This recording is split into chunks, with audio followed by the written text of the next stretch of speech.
The winter night of December 16, 1773 was cold, but the streets of Boston were burning with anger. For months the colonies had been protesting Britain's unfair taxes. The infamous Tea Act, passed earlier that year, allowed the British East India Company to sell tea directly to the colonies, cheaper than ever, but with a tax that reminded the colonists of their lack of representation in Parliament. To them, it was not about the price of tea, it was about freedom. Inside the Old South Meeting House, thousands of Bostonians crowded together. Farmers, shopkeepers, sailors, and even wealthy merchants filled every inch of space. The air was thick with sweat and fury. Samuel Adams, the fiery Patriot leader, stood tall and declared, "This meeting can do nothing more to save our country." His words were a signal, not just to those inside, but to those waiting outside. The crowd erupted into action. That evening, a group of men, some disguised as Mohawk Indians to conceal their identities, marched toward Griffin's Wharf, where 3 British ships, the Dartmouth, Eleanor, and Beaver, lay docked, loaded with more than 340 chests of tea.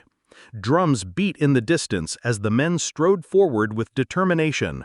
Spectators whispered, unsure of what was about to unfold, but they knew history was being written before their eyes.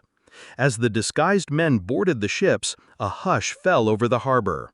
Then, with a sudden burst of energy, they began smashing open the heavy wooden chests and dumping their contents into the cold waters of Boston Harbor. The dark waves turned brown as 92,000 pounds of tea, worth millions in today's money, floated away. The sound of cracking chests echoed like gunfire, each splash a defiance against tyranny. The men worked methodically, not chaotically. They swept the decks clean, making sure no tea was left behind. They damaged no ship, stole nothing, and harmed no one. This was not vandalism, it was a statement. Their message was clear: we will not be slaves to unjust laws. Crowds on the shore cheered, some in disbelief, others in awe. Even children watched wide-eyed, knowing they would remember this night forever. By dawn, the ships were empty, and the harbor carried the scent of wasted tea. The men slipped quietly back into the city, their faces hidden, their identities secret. Yet everyone knew it had been the Sons of Liberty, the underground group of patriots resisting British rule. When word reached Britain, King George III was furious. To him, this was not just a protest, it was rebellion. Parliament responded with the coercive acts, known to the colonists as the Intolerable Acts, shutting down Boston's port, enforcing stricter laws, and sending more soldiers to the colonies.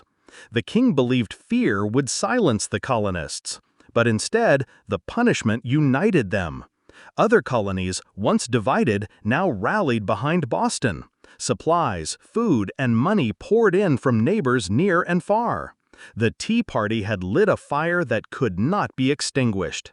Town meetings across the colonies rang with the cry, "No taxation without representation." Men who once thought of themselves as loyal subjects of Britain now began to dream of independence. Years later, many of those who had thrown the tea into the harbor would still keep their identity secret, protecting one another. But the act itself grew into legend. It was more than the destruction of tea, it was the birth of resistance. It was the moment ordinary people stood against an empire and declared that liberty mattered more than wealth, trade, or even safety. The Boston Tea Party became the spark that led to the American Revolution. 2 years later, in 1775, the first shots were fired at Lexington and Concord, and by 1776, the colonies boldly declared independence. But long before muskets roared and flags were raised, there was tea floating in Boston Harbor, a symbol of defiance, courage, and unity. The Boston Tea Party teaches us that freedom is never given, it is claimed. The colonists could have quietly accepted unfair taxes, but they chose to take a stand. They risked punishment, disgrace, even death, but in doing so, they ignited a movement that changed the course of history. True change often begins with ordinary people who refuse to bow down to injustice. Just as the Patriots of Boston showed, a single act of courage can inspire generations and reshape the destiny of a nation.